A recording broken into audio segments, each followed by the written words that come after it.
Hello, everyone, and thank you for joining today's webinar on Practice and Play with Emotional Intelligence. My name is Erin Bruff with the Yale Center for Emotional Intelligence.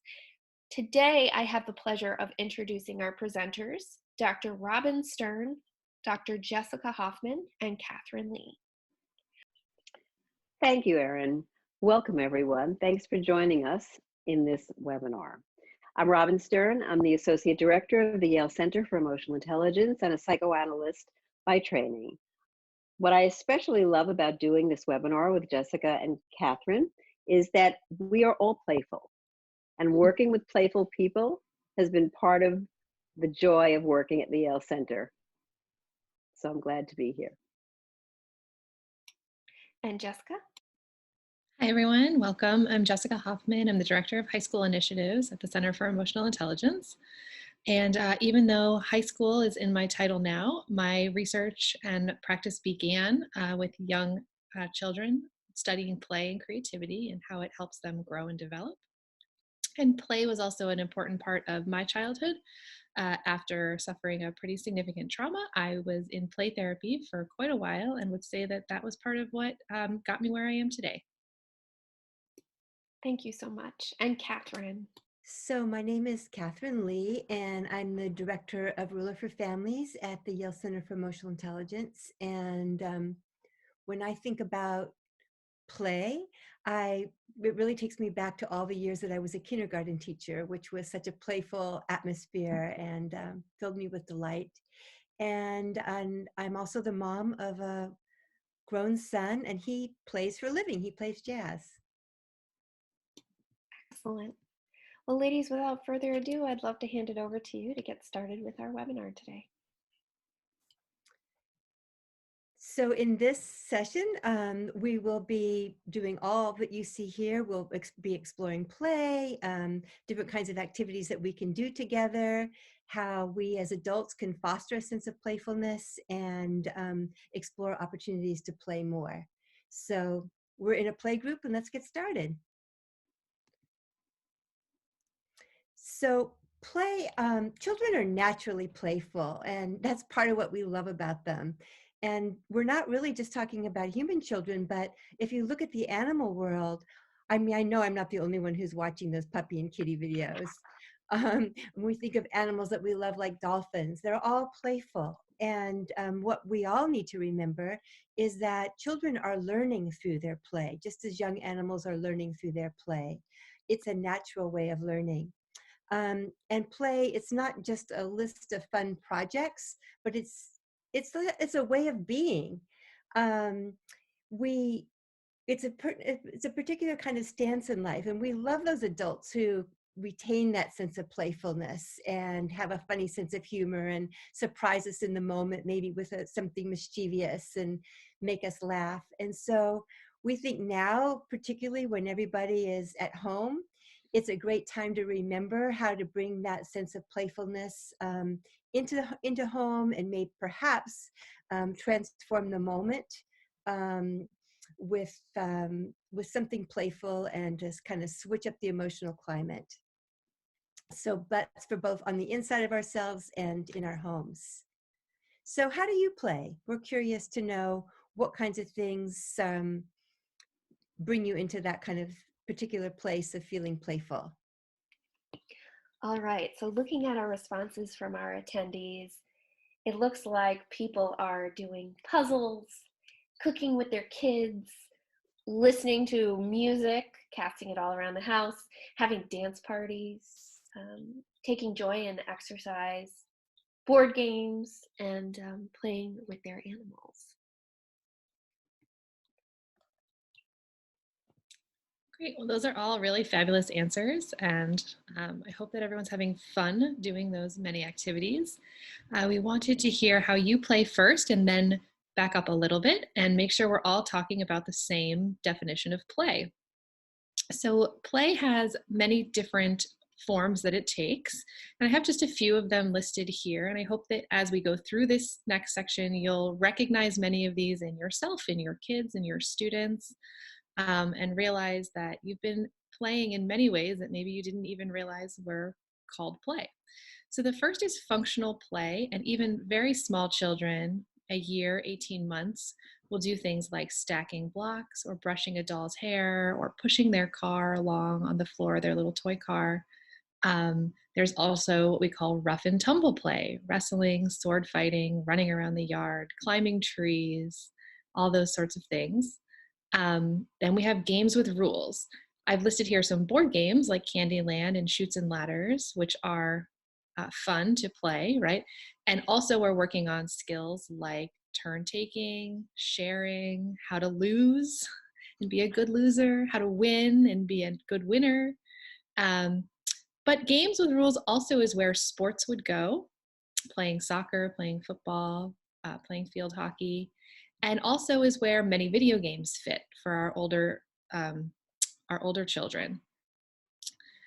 We want to focus in for a minute on this bottom bullet, which is pretend play, which I break down into two categories. Pretend play is at any time that you're playing pretend. But there's what we call socio-dramatic play, which is like playing house, playing school, playing restaurant, playing teacher, playing family, playing, right? And while that is pretend, right? Maybe your kids are playing in a pretend kitchen. There are some social rules that go along with that. So if you imagine playing store, you pick out the items you want, you bring them to the cash register, the cashier tells you how much they are, you exchange the money. So you are both playing and having fun, but also practicing a social script that is part of being an adult. In contrast to that, fantasy play, most of those rules get suspended. So this is where you play superheroes. This is where there are monsters and aliens and everybody can disappear and come back and be invisible. And one of the most ubiquitous, I'm not sure why, but every time I do focus groups, it comes up, this game, The Floor is Lava, where you have to jump from furniture to furniture or put all the cushions on the floor. Seems to be a very popular one. So these are some of our ways that we see people playing. I also want to mention that another way to break it down is by the kinds of things that people do to pretend. And again, I hope you'll see these in your kids, but maybe you also see them in yourself. These kind of go in a hierarchical order, with the ones at the beginning being simpler. And again, that's where we would see the youngest children and get more advanced as we develop theory of mind and more abstract thinking. So substitution is the simplest. It's when you use one thing as something else. So you pick up a stick and you pretend that it's a sword, or you pick up a pot or a pan and you pretend that it's a drum. Then we have what's called attribution, which is pretending that a toy of something is the real thing. So pretending that a toy camera is a real camera, pretending that a toy phone is a real phone. I have an 18-month-old son who will take the toy phone from his toy kitchen set and he'll hold it up to his ear and he paces up and down the hall, which is exactly mimicking how I talk on the phone. So he's just starting that process. Animation is again a very popular one. This is giving life to a doll or an animal. So when the dolls sit around and have a tea party, or if your students or sons or daughters have a animal that they give human and lifelike qualities. And then we have some more advanced ones where you don't even need any materials for these to exist. So what we call advanced attribution is pretending something exists when it doesn't at all. So pretending to put on your hat, and you're not using a toy hat, you're just completely pretending it exists when it doesn't. Then there's situation attribution, which is similar, but about the situation, pretending that your bedroom is a castle, pretending the backyard is a jungle, that sort of thing. And finally, character attribution, where you become the character yourself. You play superheroes, you pretend to be Iron Man, you pretend to be Wonder Woman. The more advanced version of this for older children and often into adulthood is what's called paracosm play. The woman who studies this is named Michelle Root Bernstein, and this is where people develop whole worlds that they come back to over and over again. So they don't just play in them once, they come back again and again and make them more and more complex. And as they build out these paracosms, they tend to invent the language that goes along with this in world. They make maps, they make artifacts. It can get really, really advanced. And again, it ends up involving skills like cartography and linguistics, but in a playful way. So why play? Why are we doing a webinar on play? First of all, it's fun. Not everything has to have an academic outcome, though play does, but we'll start first with that it's fun. right? It can shift a tense climate, as Kathryn mentioned. It can bring levity to a situation. It also helps us to see others' perspectives or to just take a moment away. Escaping into play for 20 minutes can help you then realize, right, just how caught up in the rat race or in the anxiety you were before. And learning to have those moments where you break away can be really important. And if you can experience what that feels like as a child, I think it's easier to access that kind of flow state where you're sort of lost in what you're doing again as a grown-up. So when we think about the social and emotional skills that go along with play, there's quite a few. Play has been related to problem-solving ability. As children play out a story, or as adults play out a story, they're thinking about what would happen next. Or if I make this decision, we go with this fork in the road, what will be the outcome? And that's exactly the same set of skills you would need in real life for planning and forecasting. There's also social competence. As I mentioned with the sociodramatic play and running through some of those social scripts, kids or adults are working through and practicing things in pretend where it's safe that they can then apply in real life. We also think about coping. So play in and of itself can be a coping skill where you take some time to not worry or not pay attention to your homework or your stress or whatever it might be. But it also teaches coping skills because, again, students can play out scenarios and practice how they might handle this if it happens in their real life and feel more prepared, feel like they've mastered that emotional content. One thing I like to bring up in particular is what's great about play, even if you're playing alone, even if a child is playing alone, fantasy can create what we call a zone of proximal development. If you're not familiar with this term, it comes from Vygotsky, who was a child developmental psychologist, who basically said that there's a circle of what a child can do on their own, and then there's a bigger circle of what they can do with some support from an adult. And in fantasy, children create their own zone of proximal development where they don't need the adult. And my favorite example is I watched a little girl who said to her teddy bear, "You need to sit quietly for 1 minute in that chair before you can have a cookie." And then she proceeded to sit quietly for a whole minute and wait for a cookie. But if you had asked her mother, oh, can you tell her to sit and wait quietly for a whole minute for a cookie? They would have said, "No way, she's too wiggly or should be antsy about that." And so in pretend, this girl was building impulse control all by herself with no adult helping her, no therapist helping her to do that. And then finally, especially in these difficult and confusing times, play is a great way for processing difficult material. So you might see more children acting out scenarios around being lonely, around being isolated, or even scenarios that involve illness or these kind of pandemic crises times. And that can be a healthy way for children to try to understand what's going on. Finally, I want to mention that there are both cognitive and affective processes that go into play. Some of these we've already covered. So of course, as you're playing out a story or a narrative, there's this element of fantasy, this as if thinking. You're practicing symbolism, pretending one thing is something else. You're practicing divergent thinking, which is the ability to generate many ideas. And when I used to work at a school where I was helping girls to develop this ability of divergent thinking, I would say to parents, the 5-year-old who can answer my question around how many ways can you use a newspaper is the 16-year-old who can figure out more than one way to solve the problem when she gets a flat tire, is the 30-year-old who can figure out more than one way to get home when there's a traffic jam and she's going to be late. So this is a skill that starts young, but we use forever. And finally, organization, the ability to have a logical sequence to think through to the end of things, which of course is relevant for our little kids, but also our teens and also us as adults. And on the affective side, play includes a lot of emotion expression, both pleasant and unpleasant feelings. And I would highly encourage that you allow the unpleasant feelings to also be expressed through emotion.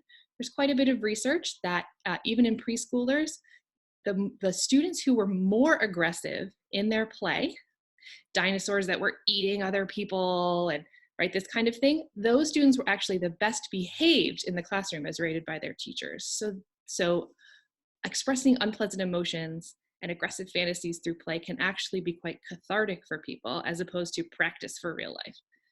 Play involves enjoyment, which we mentioned, and then this integration of emotion, which is my favorite, which is the ability to start combining thinking clearly with concepts that have high emotion. And the ability to do both at once is really important. I did a study on children who had behavior and emotional issues. And what we found was that while typical kids can do both, they can have a highly emotional story that's also organized, children who struggle with handling their feelings and regulating their feelings can either have an organized story that has no feelings in it, that's how they keep it organized, but as soon as they would let the emotion in, the narrative would fall apart, or it would stop being fun, or they wouldn't want to play anymore because it was too real. So that ability to hold both in mind, again, is a skill that as adults we continue to need so that our emotions don't hijack our thinking and hijack our decision making. Thank you, Jessica. In fact, we all live the integration of emotions and cognition every single day. Think about it. How many emotions have you had since you woke up this morning? Many, I'm sure, as we all have. We have emotions all day long, every day, and we all need skills, even the experts in the room, to effectively manage our emotions and work with them so that we can reach our goals and make our dreams come true. At the Yale Center for Emotional Intelligence, based on decades of research, we came up with the acronym RULER to describe and define the 5 skills of emotional intelligence. Each one of the skills, recognizing, understanding, labeling, expressing, and regulating, refers to that skill in yourself and having that skill for other people or with other people. So what is recognizing? Recognizing is noticing when there's a shift or a feeling inside of yourself. It's a little bit different than before. So something's happening inside of you and you're noticing, for example, that your palms may be sweaty, or your face is flushed, or your heart is racing, or your tone of voice is suddenly louder, or you're recognizing that kind of shift in experience for someone else. You're in a conversation and you see somebody's face go from smiling to frowning. They're experiencing an emotion. Understanding emotion is really understanding what's leading you to have that emotion. What's causing that emotion to happen inside of you, that experience. And then what are the consequences? What happens for you in terms of your performance and your thinking when you are, for example, very anxious? What's the impact on your behavior, on your relationships, on your performance? And labeling, associated closely with understanding and recognizing as the inner life experience of the skills of emotional intelligence, RUL. Labeling is being able to tell one emotion from the other, being able to align the experience you're having on the inside with a word that describes it in vocabulary. So for example, when your stomach is making scary sounds and maybe scary feelings inside of you, maybe that's your cue that you are feeling anxiety or fear. When your face is flushed, maybe that's your cue that you're feeling embarrassed or ashamed. And why is it important to be so specific in labeling our emotions? It's a basic human need to feel seen and understood. And the better we can label, the more nuanced we are, the more differentiated we are, emotion to emotion or emotion from emotion, the better communicator we are, the more accurately other people can understand us. And then the outward facing skills, expressing and regulating emotions, telling others at the right time in the right way to the right degree what you're feeling through your body language, your tone of voice, your cadence, your expressions. Many things influence our expressing emotions. The home we grew up in, the rules we have, the context we're living in, our cultures, our genders. And then regulating emotions, how we put it all together, how do we manage our emotions to help us be more activated or lifted, or to help us calm down, to help us prevent an emotion or to initiate an emotion. Regulating emotion is about doing that for yourself.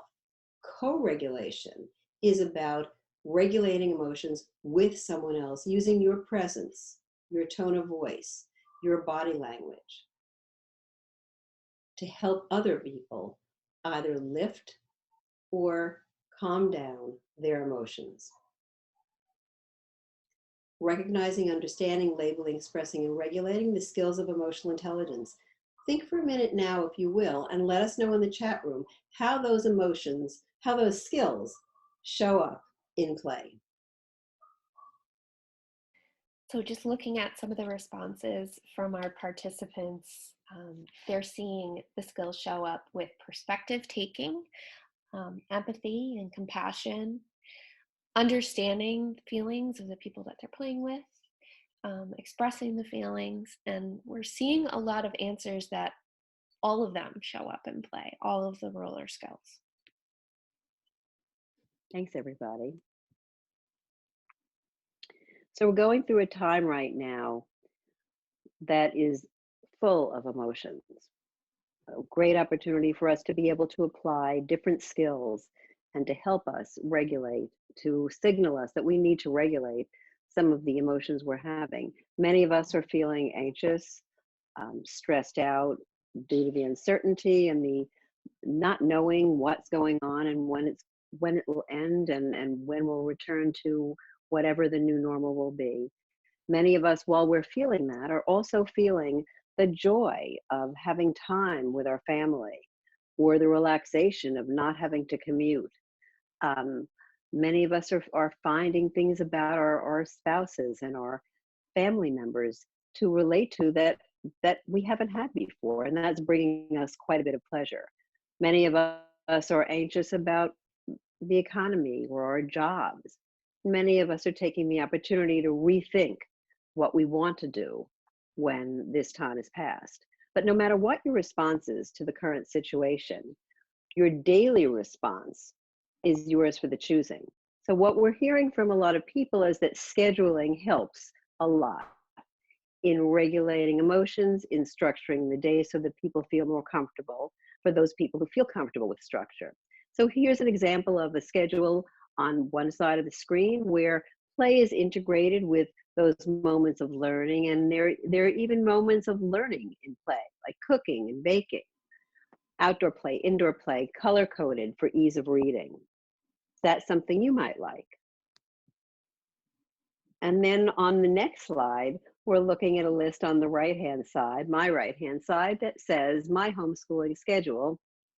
And when I first saw this, it looked like a lot of what I hear from couples who come to see me, that they're kind of complaining about their schedule because they feel that the schedule has been created for them to be a better partner. And it's kind of, if you look at some of the things that the student is learning, making someone else a decent cup of coffee, learning how to do the washing machine, carrying out the rubbish, maybe for kids, maybe for grown-ups too. So what about you? Does a color-coded structured day make you feel prepared and confident? Does it leave you pressured and overwhelmed, thinking you have to do something at a particular time? Does taking time away from your family to work make you feel accomplished, guilty, or both? And what emotions come up when you think about adding some playtime to your day? Do you feel relieved or worried by having permission to play? Do you feel pleasant about that or unpleasant about having permission to play? So many of you said many of the things that are on this list, like creating a puppet show or making a scavenger hunt, making music. One of my favorites, creating a cookbook or decorating some fun desserts. I remember when I was young, my mom used to do that with us all the time. We would create cupcakes when we were home for extended period of time, and we'd put faces on them long before I ever studied emotional intelligence or psychology. And something that I used to do with my daughter when she was young, a pop-up dance party whenever we felt like it. Just put the music on and start moving. And many other things that people have contributed, not only in this webinar just now, but through our research through the years. Face painting with makeup, creating family jeopardy. And one of my favorites is creating a Do I Really Know You game, where moms and kids or dads and kids or grandparents, aunts and uncles can ask kids and can be asked by kids. Questions like, what's my favorite color? What's my favorite movie? When was the time that you felt sad and I didn't see it? Or someone didn't see it? A time that I felt sad that you didn't see it. And then those questions, especially the ones that are more emotion based, are great catalysts for conversations that might not have otherwise happened.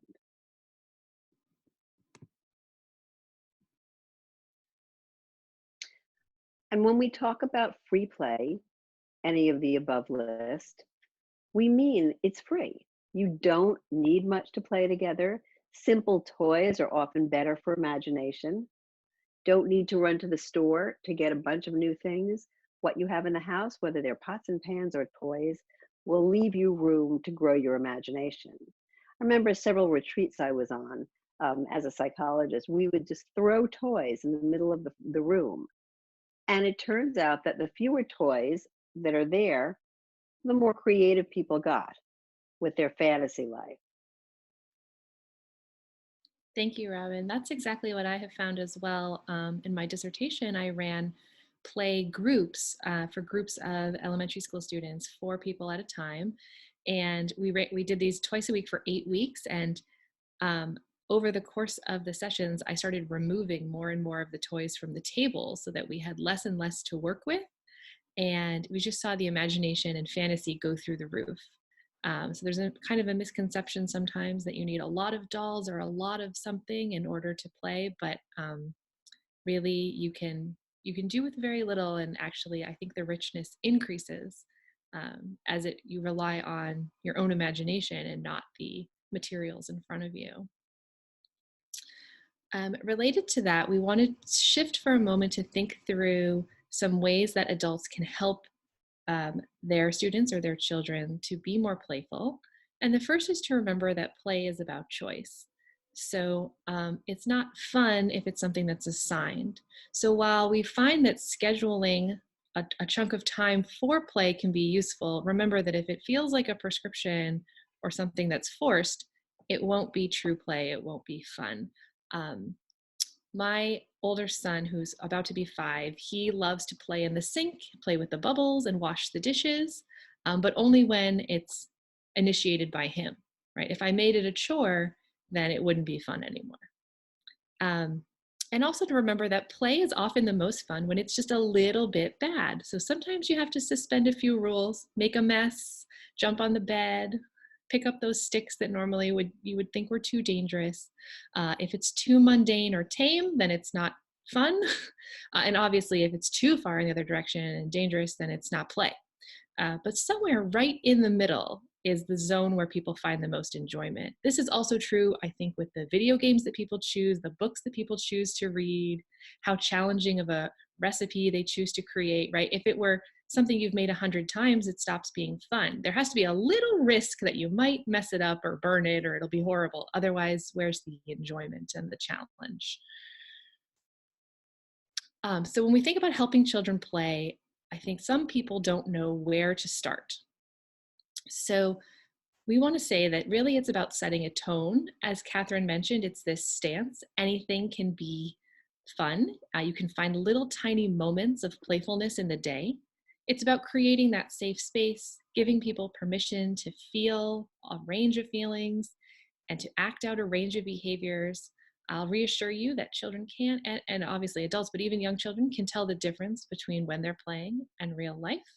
And so those behaviors that come out in play, that doesn't necessarily mean you'll see those when you send them back to school.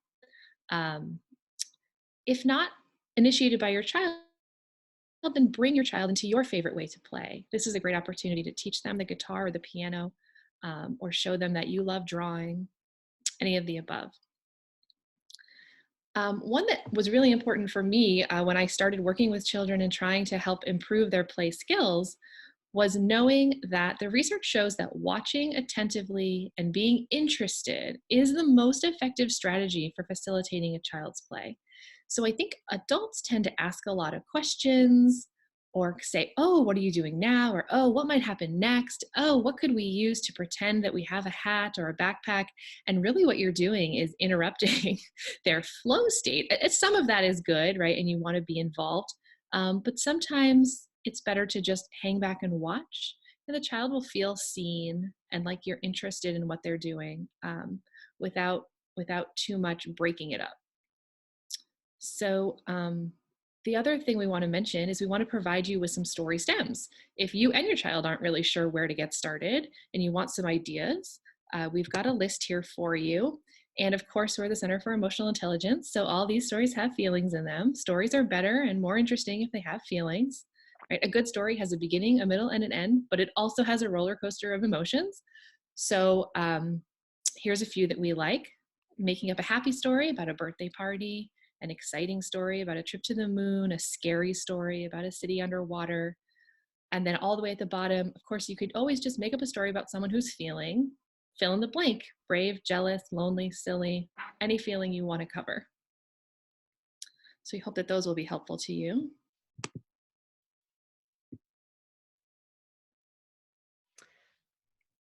It's me. So in my years of being an early childhood educator, I really saw firsthand how so much of play was also about communication, and it was a window into the worlds of the children. And often there were emotion themes that ran through their play. If I paid attention, I might become more aware of what was going on with them. So, for example, um, is your child making up stories about being lonely, left out, empowered? How are the characters working out their differences? Um, is your child able to sequence a plot in a story? And what are their favorite themes?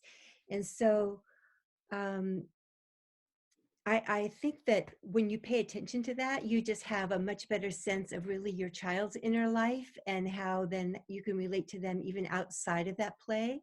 Um, so as Jessica was saying, follow their lead in the play. You can, if you're more comfortable watching, watch, but you can also jump in and play together with them. There are no hard and fast rules. And play is developmental. So um, like when you think about beginning, middle, and end, when I taught kindergarten, a lot of times the kids didn't really understand how to create action in their story so that it had interest. So they would try to write a little story, but then I would ask them to act it out.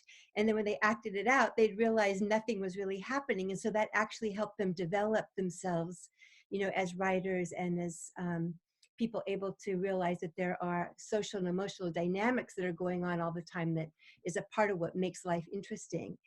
When my son was in first grade, he and his friends had this story that they made up. It was an ongoing story. It was called Super Kitty. And I would listen to those stories. They would make these little miniature books about Super Kitty, and then they would also act them out. And Super Kitty would swoop in and save the environment. He would just save the world from and the animals. And I think this was a way of their working a lot with the anxieties that they had about the environment, but also of feeling empowered that they were doing something about it, that Super Kitty could make a difference. But I was surprised years later when the boys were maybe about 12 or something, and we went on a trip, and the parents were in the front and the boys were in the back. And they had this story that was called To Be Continued. And when they would sit together, they would just take up this story, and it was so much more complex at this point. And there were, it was about the whole world and the universe, and there were politics, and there were so many different kinds of characters. And it was a way of playing because they were improvising. But it was also, when I really listened carefully, it was still about managing anxieties in certain ways, about things that they were hearing in the news and things that were going on in the world. But they played with it, and that was a way of actually working through a lot of what was happening. So it's an interesting way of being more attuned to your kids just by learning from watching. I wanted to tell you a little bit about one of my favorite strategies that I learned years and years ago through a book called How to Talk So Kids Will Listen. and listen so kids will talk. And it's really about meeting the moment in a different kind of way. So I'm going to read a little quote from this book that really defines what it is to give your child their wish and fantasy. When children want something they can't have, adults usually respond with logical explanations about why they can't have it. And often, the harder we explain, the harder they protest. Sometimes, just having someone understand how much you want something makes the reality of not getting it easier to bear. So, an example of that from when I taught kindergarten is that a pond where we used to go do some work was getting, they were changing it at the park. And so we had this idea that what if we just put a frog pond in on our playground? And that seemed like maybe that idea wasn't going to go over so well with the administration. And so one of my students, Beckett, was so disappointed. He was just, at the verge of tears. And so I just used this technique. I just said, gosh, I wish so much that we could do it. Just think if we could do it and it was so big. It wasn't just a little pond. Like, what if it took up most of the playground and we could make a little bridge that went over it? And his eyes got big and he's like, yeah. And there could be these stepping stones around it. We could have little solar panels to keep it warm. And, and we just built this fantasy together that was so fun. Pretty soon our whole classroom was filled up, but we were wearing our own little frog suits and we could swim around and there were turtles. And so you can just kind of see where it just went off. And pretty soon all that disappointment and the pain of the disappointment was sort of taken over by this delight of having created a fantasy together. And it really did make it all easier to bear. And I'd say that this works well with adults too. It's recently, my mom, who is isolated alone in San Francisco, said something like, I wish so much this had happened when you were here. And I just felt the sadness in her, sensed her feelings of isolation. And so I could have responded with like, well, it didn't. And here we are, we're just stuck with this now for who knows how long. And I hope you've got enough food. But I just said, instead, I gave her wish and fantasy. I just said, I wish I could just snap my fingers and be there and just think of the things that we could do. We could watch movies at night and we could go through all those old photographs together. And then she added in some of the things that she wished that we could do together. And it just really, it really shifted the tone. And I think that this is really a powerful way of playing and also of easing sometimes the pain or the disappointment of or the harshness of the reality. So that that is a way of both validating the feelings there, the longing for something that maybe can't happen, and then joining, whether it's your children or another adult, in that place. And it really can strengthen the bond and leave everyone with a better feeling. Thank you, Kathryn. So Kathryn mentioned one book, and we wanted to share with you a few more if you're interested in this topic and further reading on the subject, or just on great ways to connect with your children and how these simple interactions can lead to the social emotional skills that they develop. So Play Equals Learning, which has a pretty clear title, right? That play is not superfluous, it's not an extra, it's not a luxury, it's how people develop, it's how children learn. And The Power of Play, which says something similar, right? These are both leaders in the field of research and play. And then Creating Compassionate Kids, which covers some of this, but also just talks about ways to interact with your children that help them grow. So we hope that you'll seek these out if you're interested. And I'm going to turn it over to Robin to close us out. Well, thank you. Just before we close, we invite you to think about one thing that you can do to create more opportunity for play in your life. If you have a piece of paper in front of you and you want to make a commitment to doing that, take the opportunity to write it down. And otherwise, just call it to mind. One thing that you can do when you leave this webinar to create more opportunity for play in your life. And Share it in the Robin, chat room. Yes. yes, some Thank of you. our attendees are sharing that just observing their kids play is creating an opportunity for them to play with them, doing a little more storytelling, taking the opportunity to just breathe, right? Not having so many rules around play, being silly spontaneously and making things up, and doing one thing but pretending to and then pretending to do another. So someone's giving an example of going on their daily 20-minute walk, but all of a sudden switching and saying that they're on a journey and starting to create a story around that with their kids. And then a more practical one is turn off your phone, turn off your smart device, leave it so you can create that emotional space to be creative and play. Thank you all for sharing. Something that I really enjoy a lot is making meaning out of a daily routine by infusing it with play. So being very silly and climbing all over the bed while you're making your bed makes it into a playful moment, and you've made your bed. So I'll leave you with that thought.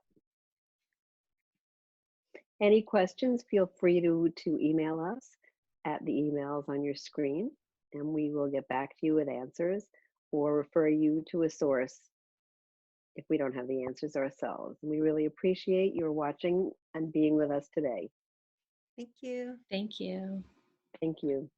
Thanks, everybody. Just wanted to take a moment to thank Dr. Stern, Dr. Hoffman, and Kathryn Lee for sharing this content with us. We really look forward to seeing you at our next webinar, and take care, be well.